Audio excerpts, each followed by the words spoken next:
Hello, it's 8 o'clock in the evening on the 4th of April. It's a Monday. I've been working all day, but since I got back from work this evening, I spent the last couple of hours finishing off the last bits of strimming the meadow areas of the forest garden. A gentle rain has just begun to fall. There's a beautiful light in the air.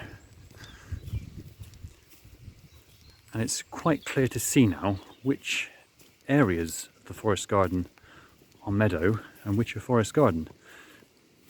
Well, this is like the south end, the more traditional garden with little vegetable beds and fruiting bushes and shrubs in the greenhouse. I've recently planted lots of hazel cuttings all down here. This is going to be a hazel hedge dividing the south garden from the forest garden over here. But all around the outside of the forest garden, in a big ring, is about an acre's worth of meadow areas that I've just had to trim. Well, I meant to scythe it last year, but I seldom get round to it. And I go on about meadows a lot, but I had to do that because there are no grazing animals, so I've artificially grazed it. Well, I use Shetland ponies. They came up here quite a few days running, but they didn't eat all the grass because I didn't bring them up here early enough in the winter, so I've had to finish it off with the strimmer. I always say how it's a hectare forest garden, or 2.5 acres, but actually it's about an acre of it is meadow area.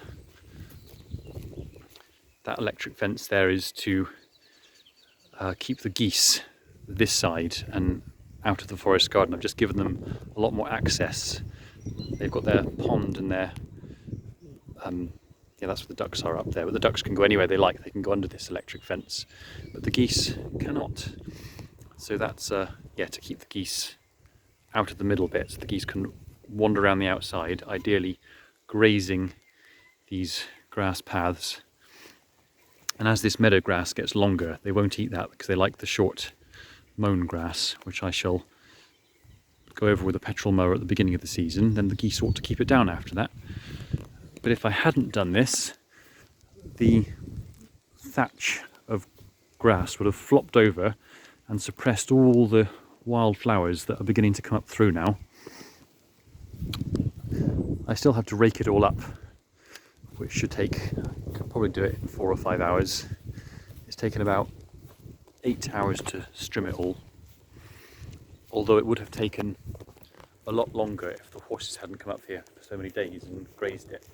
And next year, if I just bring them up at the end of the summer season, once the yellow rattle has rattled and all the flowers have gone over in August or September, then I shouldn't have to strim it at all, and it can be all natural. And I'll get a lot more of their droppings as well, and I can use that around the garden, put it on the rhubarb, or I could dry it in the sun and make bricks for the fire, which I haven't done yet. I intend to do lots of things that I haven't done, but little by little. It's not strictly meadow area because it does have areas of other stuff in it, like a bit of a hazel coppice just there with some loganberries growing through it, some wild raspberries, so Gualtheria shallon growing down there.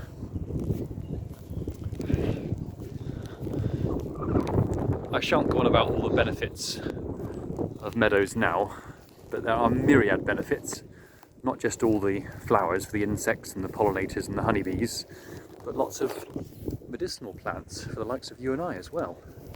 And what's the right word? I'm quite tired now, but biodiversity, blah blah blah. So walking around at this north end, you can see the forest gardeny bit is in the middle. There's a meadow band around the outside, although it all counts as forest garden because there are still trees in the meadow, like this lime tree with the kiwi vine growing up it, and the fertility powerhouse, or one of the 7 growing here, Italian red alder, and that has honeysuckle growing up it. and the hedge all around the outside with all its different, well, this is the north hedge now, so these trees are mostly a windbreak for the north wind, as well as being habitat trees for birds and the mice below, interspersed with different currant and berry bushes. There are some raspberries here, josterberries down there, or things that don't mind the shade really, because this is the north end. But then there are 42 other kinds of trees and shrubs and bushes around the outside that count as forest garden.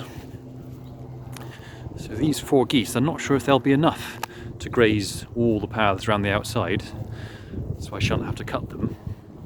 4 geese are supposed to eat about as much as, no, 3 geese to 1 sheep, so 3 geese eat as much as 1 sheep. So I've got 1 1/3 sheep's worth of grazing power there, and 4 geese worth of hissing power, or honking power. Yeah. These are all my cuttings of the tree kale or tree collard, and this is here for good reason, because they will finish it otherwise.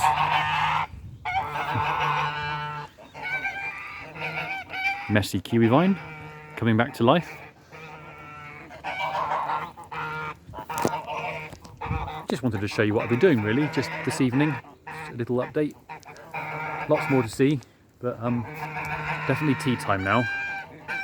Time for a whole breakfast entourage for my tea. Scrambled duck eggs, crispy tree collard. What else have I got? A few potatoes left over from that no-dig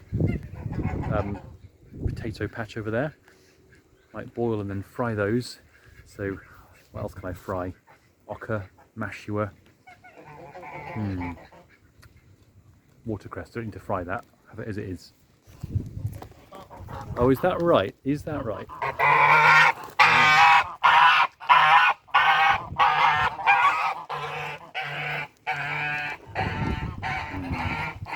Sniff that blossom.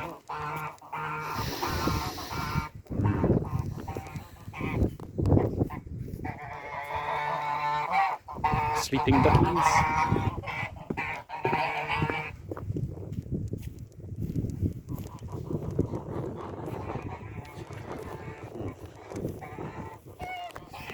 I haven't watered the greenhouse yet today.